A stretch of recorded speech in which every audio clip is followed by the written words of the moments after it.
Alright, let's talk about this, shall we? So, this morning we got an announcement for a new pack. Unfortunately, it was not the one that I guessed. It was very sad, but we were pretty close. It is the Asia Animal Pack. I honestly did not think that they would do a regular Asia pack because I thought it would be too basic of a name since we already have Southeast Asia.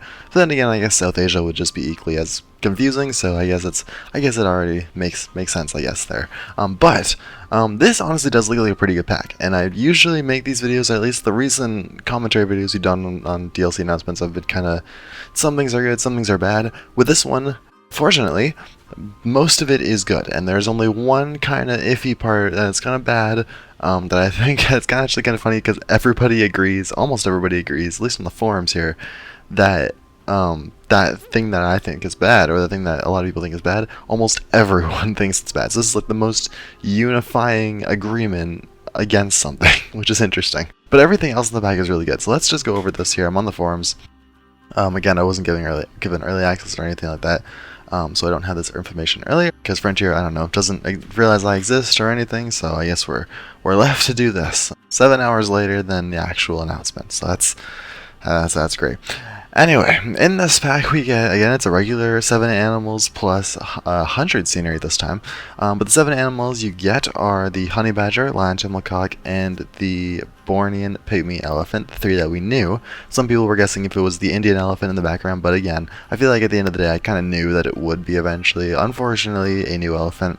But then, on top of those 3, the ones we didn't know about were the Japanese raccoon dog, the black buck, the nilgai, and the Pierre David's deer. And to me personally, everything in this roster is very good except for the elephant. And even the elephant to me is not that bad. And I'll throw the trailer up as we were talking about the animals here for a second, because I'm going to do the animals, and then we'll talk about the scenery, and then we'll just wrap this up, because I don't want this to go on for too long.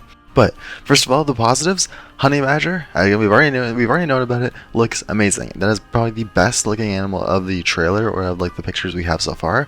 Looks amazing. I love the way, especially its movement. It's one thing to get an animal's design right, but it's also, as we learn with something like the Sifaka, it's also equally as important to know how it moves and how it like walks and stuff and all that good stuff, while the motion, the locomotion, is also correct, and like to how that animal would act in real life. So it's really interesting, and it's really nice to see that they've implemented that with this, and we actually get to see the behavior of it. We don't get to normally with these animals, you usually get to see them just walking around in the announcement trailers. We don't see them actually doing stuff until the launch trailer. So it's nice that in this trailer we see the honey badger running around and like kind of like jogging fast paced through like the forest floor, and it's really nice to see. So it's very nice. The design obviously looks really good. The fur looks amazing.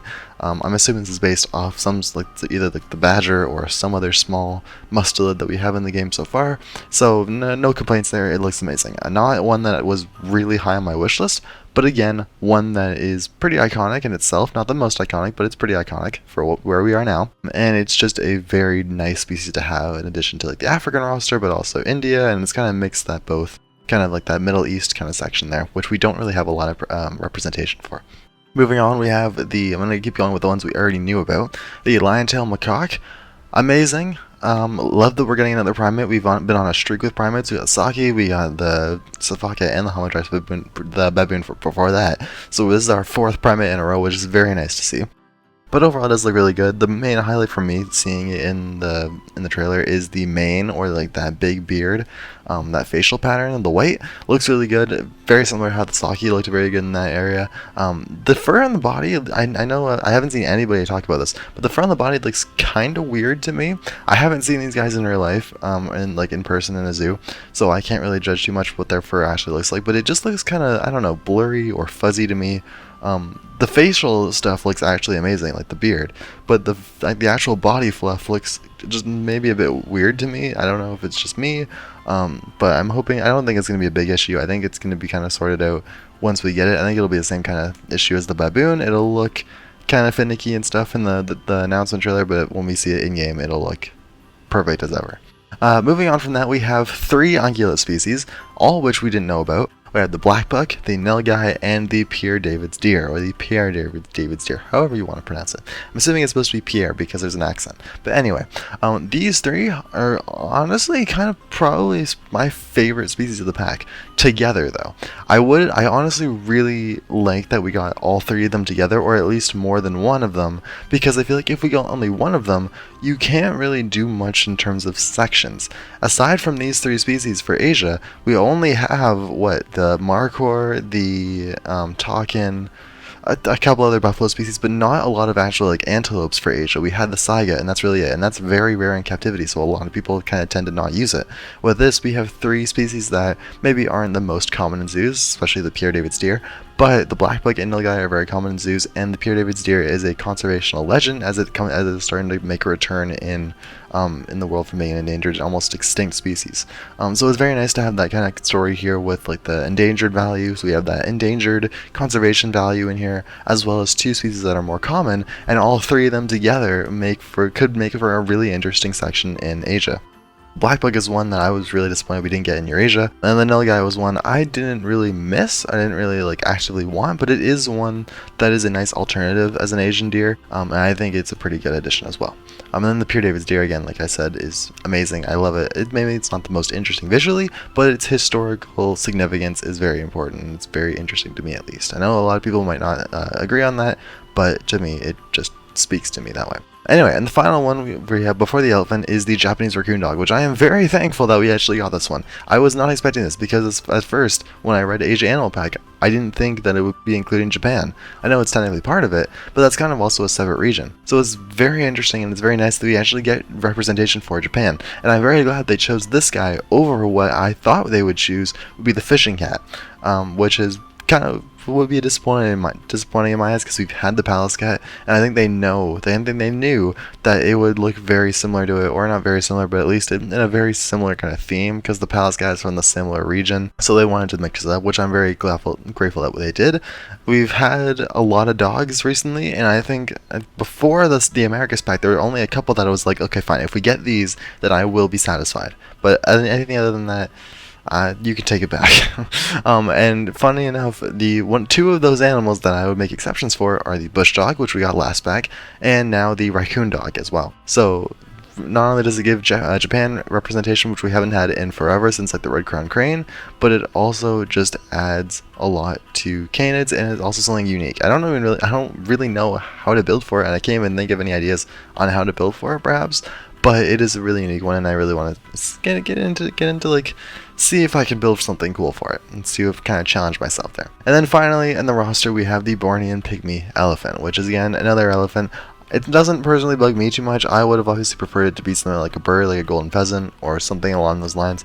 But unfortunately, it is an elephant. It is a third elephant. A lot of people have claimed that it doesn't look too different from the Indian elephant.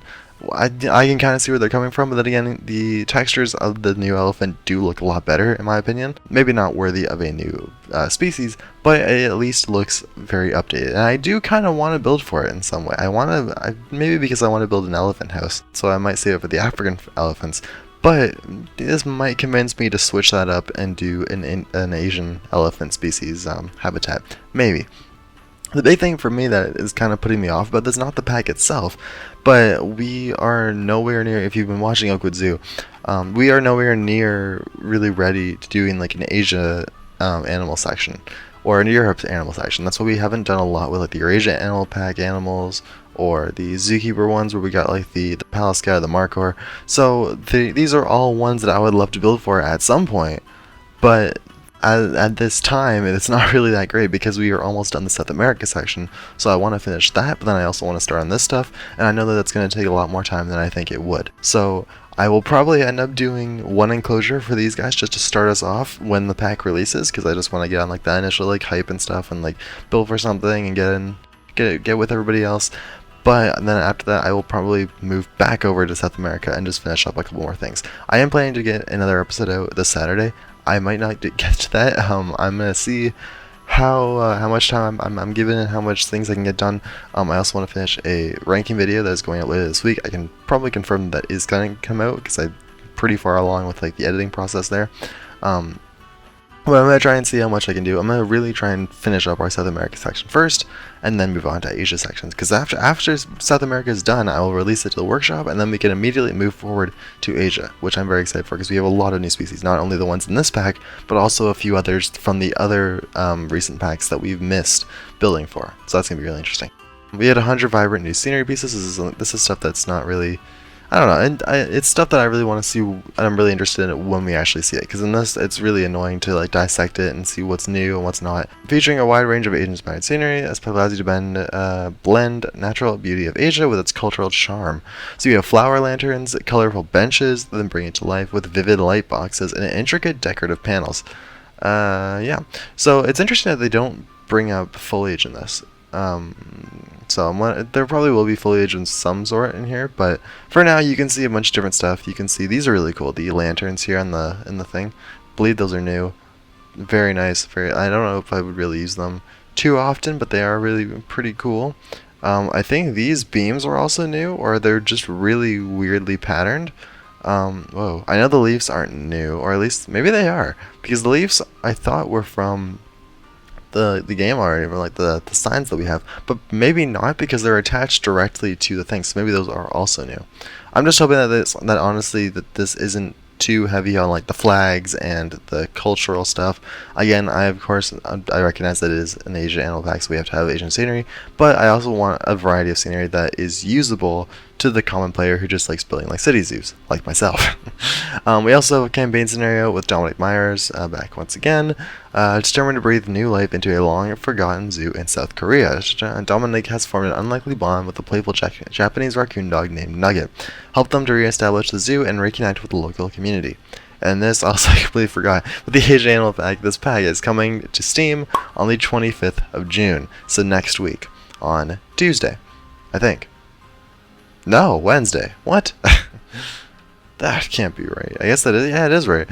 That's weird. I don't know why they're releasing it on a Wednesday. Maybe they just forgot yesterday. I don't know. Probably not. But still. Anyway, overall, looking at this, very pleased. Again, not pleased about the elephant, but again, I feel like there's maybe an opportunity for myself personally. I get a lot of people don't want it in general, just because again, it's a third elephant. Who cares? But overall, putting that aside, very good pack. Right off the bat, first impressions very high. Again, it's just because it's an Asia pack that I don't really enjoy it at this time, because I don't have I don't have any ideas. I don't have any like maps or roadmaps or anything for like the Asia section of Milkwood Zoo. So I really gotta like maybe get planning on that. I don't know. I really want to finish South America first, because we only have stuff like the capybara, the caiman, the sloth, and another predator for Predator Passage, which I will continue to keep secret until I actually build for it when the day comes. But yeah, those are really the only ones we have left, and of course the Rhea. So those are about like 4 or 5 enclosures. I might skip the sloth house just to move back and to go into Asia and then come back to it, because that's when I can afford to skip out on. But yeah, overall, that's pretty much it for what I have to say about this pack. Very good. Again, I had a lot more positive in this commentary video than the last one, and let's hope that this turns out to be as good as it's looking. So, hope you all have enjoyed. Hit the subscribe button if you want to see me build for these new animals. I hope you all have enjoyed, and I will see you all in the next one. Bye guys, have a great rest of your day, and we'll see you next week when the pack drops.